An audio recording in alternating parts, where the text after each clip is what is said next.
Hey, how's it going, YouTube? How y'all doing today? It's probably like 65, 70 degrees. Full sunshine today. Ground is drying up pretty good. I've been taking a look at what I'm going to be doing this week. On about Monday, today's Saturday, the soil is pretty dry. It's starting to get pretty dry. On Monday evening, there's like a 40% chance of rain. So on Monday morning, I'm gonna take a good look at this field. I'm gonna see if I can disc it. I'm gonna see if it's dry enough for me to disc. My disc plow, it doesn't have any mud scrapers on it, and so if the soil is wet, it will that mud will get stuck in between the discs, and so the discs will stop cutting, and then it will just start kind of rolling across the field. And so yep, about Monday morning, I'm gonna see if I can disc this field. Next week, it's supposed to get a little bit chilly. On Tuesday, it's supposed to drop to about 65, 45 on Tuesday. So that means it's still a little bit just too chilly to be planting Sudan grass. After Tuesday, though, it's supposed to start getting warm.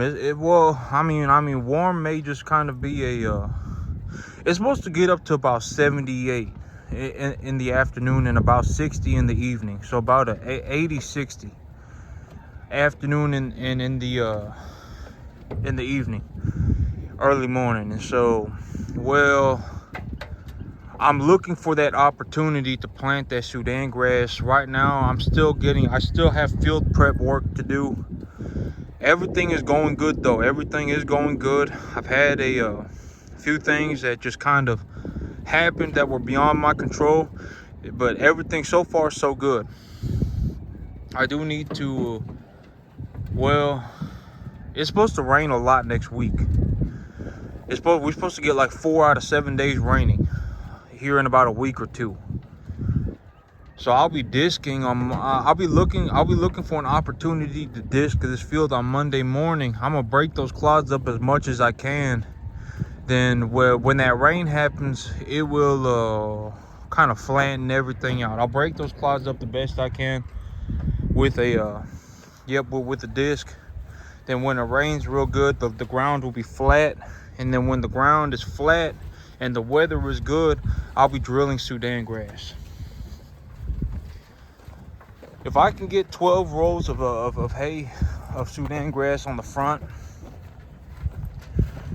I will be able to go full grass fed. So this grain will be I will be going full grass fed. I'll be only reason I'm supplementing these animals with grain right now is because that front pasture has been plowed up. These animals were grazing that front pasture in the afternoon, evening, then grazing the back pasture in the morning to early afternoon. So right now, about half of their food supply is gone. So that's why they are getting grain right now. But once I get that silage, if I can pull 12 rows of silage from that front field every 2 months, that will be okay, so I got a couple of big changes that I'm gonna make just because of mainly because of financial reasons, but I'll get into that here in a second. But if I can get about 12 rolls of hay from the front, I can supplement their feed enough to where they can just graze the pearl millet in the back, and I can just call it a day. And that makes the most financial sense to me, because if I grow my own feed here, my input costs drop substantially. Like to put that into compare, or to put that into kind of into relative just to give an example, if it costs me $35, $25 to $35 to grow a bale of hay here, I would buy that same bale of hay on the market for about $120. And so it cost me about 25, because hay, right now in Texas, there was a real bad drought last year, and so people just our hay crop was low. Our hay crop, Texas usually has a lot of hay, a lot of hay. But last year it was just a horrible year in terms of weather. It was like a once in multi-decade worst drought ever. And so it was that kind of a level of drought. And so our hay prices are real high. And so even if hay prices come down, which I believe they will, even if hay prices come down, it would still be way cheaper for me to grow that hay here and to feed it to these animals than it would be for me to just go and buy feed for them. It would be something like a half price to a quarter price. And so, okay, so I got a few big changes that I'm gonna make this year, but I'm not gonna buy any silage equipment. What I'm going to do is I'm going to get a sickle bar mower. A sickle bar mower will cost about $1,000 to $2,000. I'm gonna get a sickle bar mower and I'm gonna mow that. I'm gonna sickle bar mow the front yard. Well, when that hay looks like it's about ready to go, or when the grass looks like it's about ready to go, I'm gonna cut it. I'm gonna put it up into my tractor loader, and I'm just gonna dump it over here into the feed bins for these cattle. So I'm gonna be feeding them fresh grass. I'm gonna cut the grass, and I'm just gonna bring it over here for them to eat. And my reason for doing that is because I'm out of money. I don't have any money. I'm gonna just be honest. I went, you know, on a balance sheet, I would have gone bankrupt a long time ago.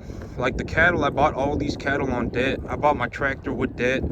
I bought my grain drill with debt. I bought everything, practically every one of my pieces of equipment. I bought it all on debt. And so I'm out of money. My monthly payment, like when I talk about my cattle and when I talk about my tractor and my grain drill and everything else, my minimum payment on everything's like $350 a month. So if I'm gonna pay for my tractor, if I'm gonna pay for everything, just to pay the minimum payment, it's $350 a month. And then I also need to pay for like diesel. You know, just plowing that front field last week, that cost me like $50 in diesel. You know, changing the oils, changing the filters, that cost me like $1,000. I mean, I'm out of money. So I don't have like if I wrote what was going on with my farm right now on a balance sheet, I would be way negative. I mean, I would be very negative financially, and so I'm out of money. And so I reasoned this with myself, but I was like, you know what? If I found, okay, so here's the big thing that I concluded, right? Is that if I was gonna plant hay, let's say I found somebody that was like, hey man, I'd like you to, let's say I found 2 or 3 people that were like, hey man, I'd like you to plant hay on my field, and I'll pay you, right?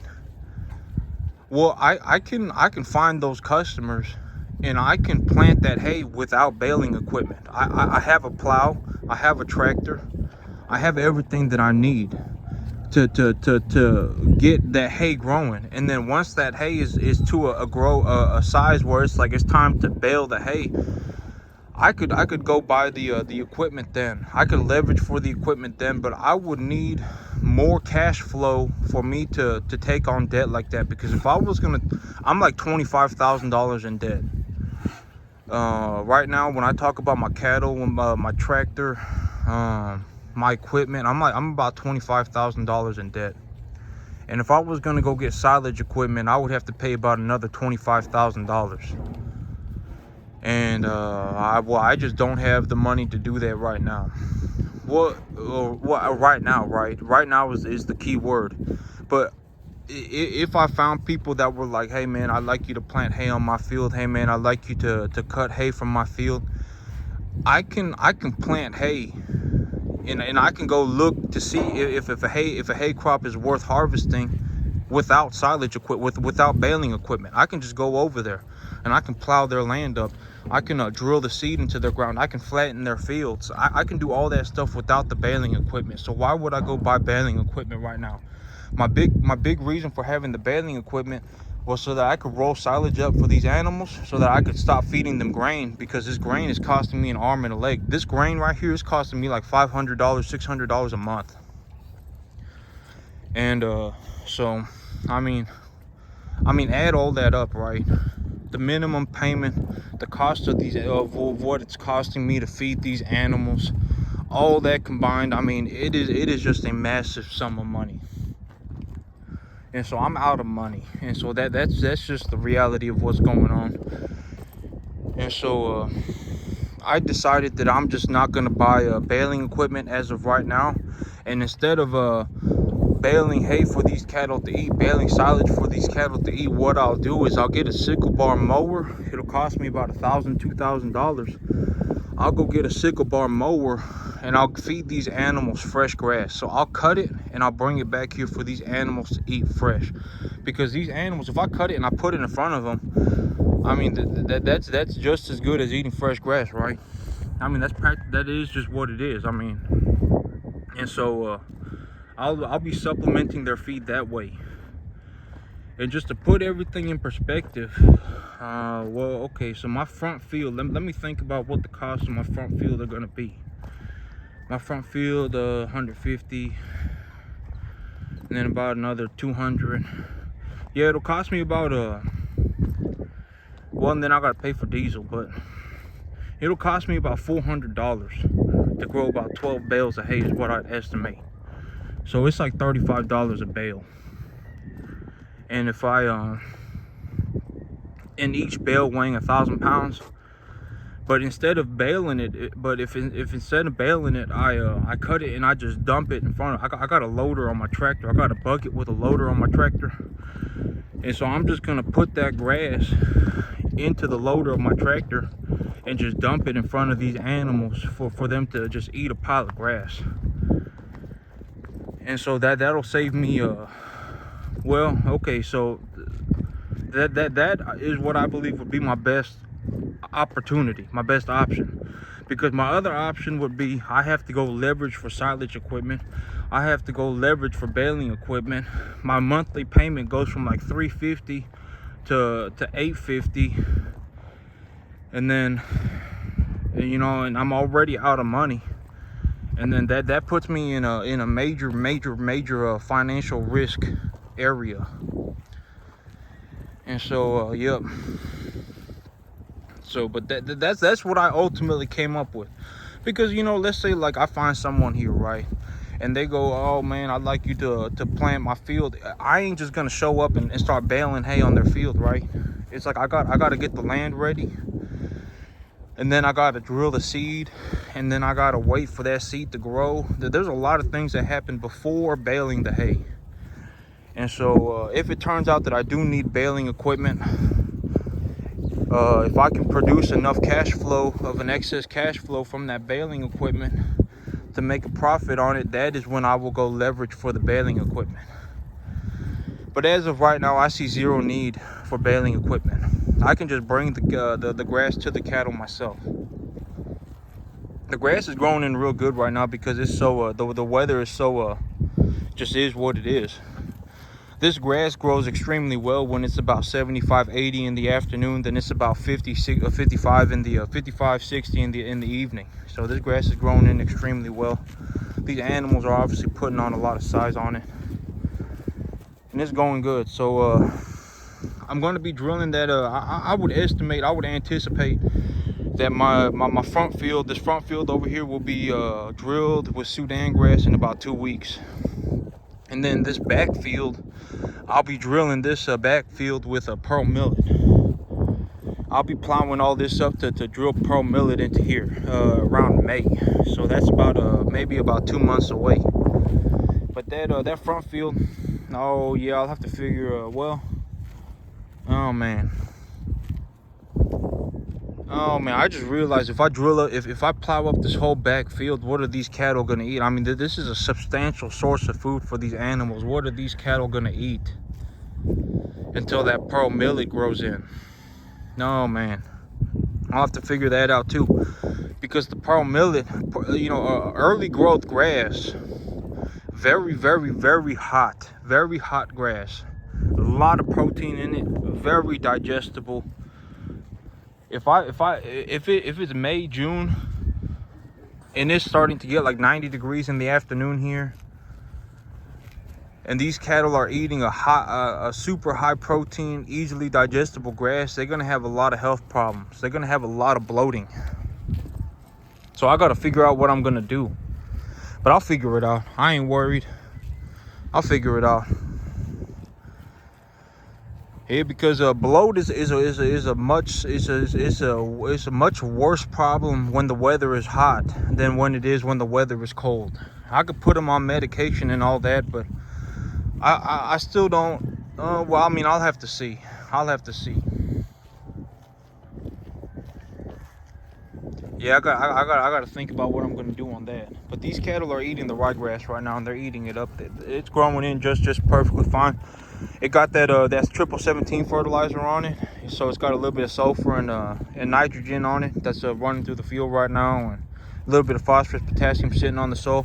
And this ryegrass, it responds very well to fertilizer. I know I've said this before, but it is true. Put fertilizer on the field, and 2 days later, the grass has grown about like an inch, just uniformly grown an inch everywhere, and then it just keeps growing like that. An inch of growth every 2 days is phenomenal. I mean, that is way too much grass for the cattle to eat. And so, and they look good. I don't see any signs of like malnutrition or anything, you know. So this guy looks pretty good right here. But yeah, my big thing right now is that, well, okay, so if I don't have any baling equipment, I'm going to be relying entirely on fresh forage, because I'll have to be cutting that forage to bring it back here for these animals to eat, or these animals will have to be grazing this forage for themselves. So my big idea is, because, you know, I was going to consider making an income off of that baling equipment. If I could make a positive return on that baling equipment, I would be willing to leverage for it. But if that baling equipment is gone, then that cash flow opportunity goes away too. And so my big idea right now is that if I have too much grass, that these cattle can't eat it, what I'll do is I'll bring in more cattle. And if I run out of grass, I will take my largest animals to the market and sell them. I'll liquidate my largest animals, and I'll keep my smallest animals, and I'll just keep doing that. So instead of baling hay and then storing that hay for future feeding, to be able to kind of just keep these animals eating at a certain rate constantly, I'll be feeding these animals fresh forage year round. Then if I have too much forage, I'll just bring in more animals. And if I start running out of forage, I'll take my largest animals to the market and just cash out on them. Because these animals, like if I took my largest animals to market right now, I would make a net profit. I would make money. But the thing is that as of right now, with these animals where they are, like this one right here, when I look at an animal like this, I'm making money right now with him eating grass like this. So why would I sell him? You know, I broke even. Like these two guys right here, I'm making money on them right now. So why would I sell them, right? The only reason I would sell them is if I had to. And so the last thing I want to give up on are my appreciating assets, right? If I'm making money on these, why would I sell them? I would rather just keep making the money. Like these animals right here, I'm making money on this guy right now. Some of the smaller animals, I still need to wait a good bit longer for me to make money on them. But I'm definitely making money on these two right now. Look at how much better she looks now. She's just been eating grass. She just really thickened up.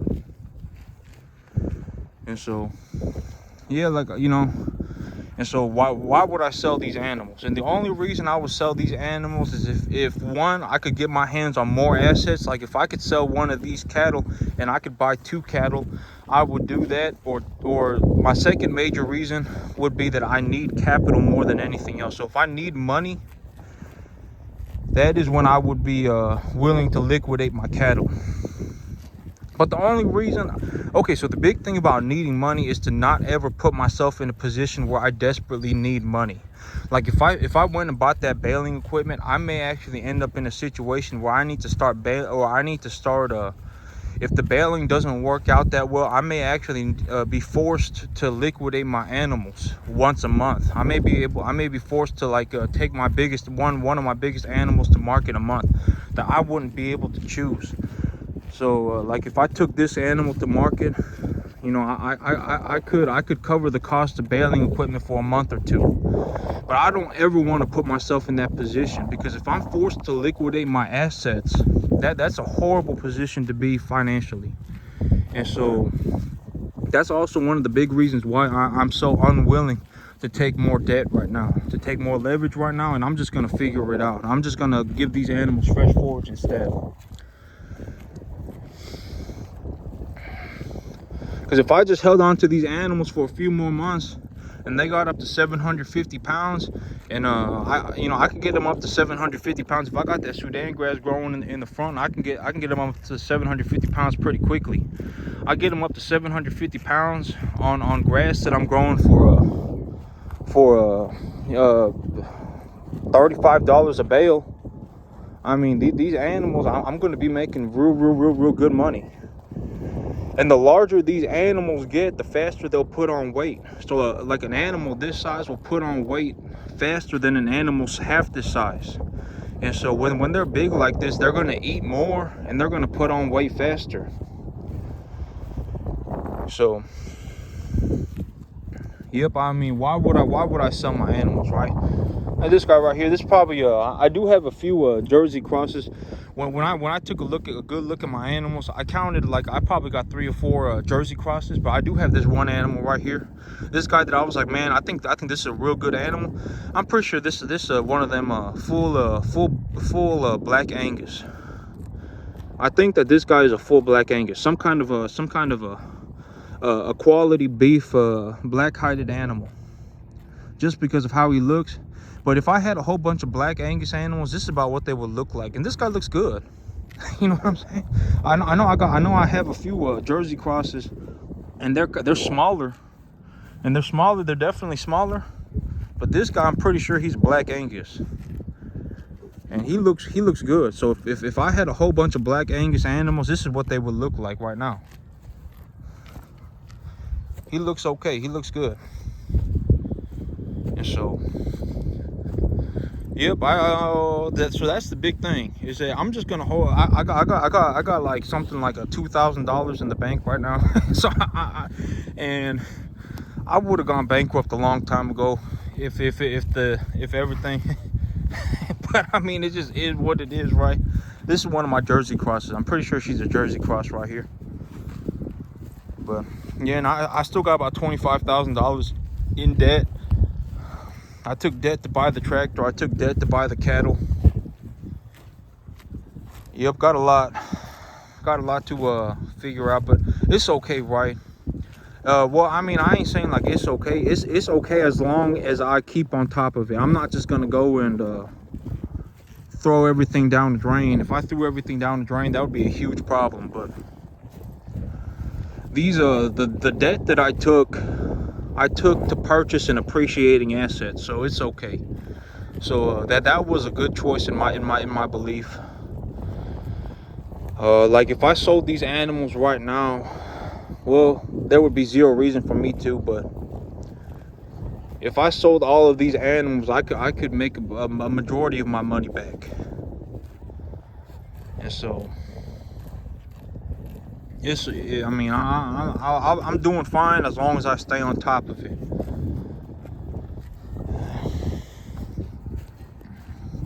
This is one of my Jersey crosses.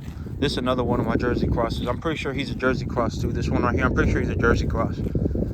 Just from his well, I mean, these Jersey animals, they known for good meat. They don't have a whole lot of meat on them, but they're known for good meat. I was reading a paper on or I don't know if it was a paper or if it was just like a presentation done by a university, but I think it was a presentation done by a university. But they were talking about the fat of a cattle, the fat of cattle, and how to get I think they called it subcutaneous fat, and then they called it intramuscular fat. But I believe that they were saying that intramuscular fat is genetic, and that subcutaneous fat is what the animal puts on by their diet. And so when people look at good beef, they're not looking for a subcutaneous fat. They're looking for that intramuscular fat. And there are a lot of Oriental cattle that have a tremendous sum of intramuscular fat. And I believe that I was reading a paper that was saying that intramuscular fat is not being done through their diet. It's largely being done because of the genetics of the animal, like Angus meat, and there are several varieties of Oriental cattle. I think there's one called the Hanwoo. There's another one called the Wagyu. There are several breeds of Oriental cattle that are known for having an extremely high level of intramuscular fat. And those animals, they're not real big animals.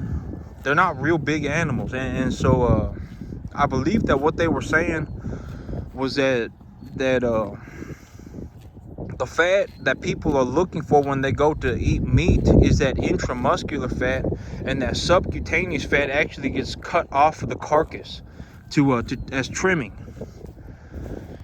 And so to make the quality of the beef better, it's not always just feeding the animal more food. It's also the genetics of the animal. And so I was reading that a lot of people actually do enjoy the beef of Jersey and Holstein cattle. Like if they find it very palatable. They think it's very tasty. And so Jersey cattle, Holsteins, the dairy crosses, they'll still produce good beef. The beef on those animals will still be good. Largely from what I understand, from what I've been reading. So the animals may not get as large. They may not grow as quickly, but their beef is supposed to be of good quality. But that's it from me today, YouTube. Y'all have a good one.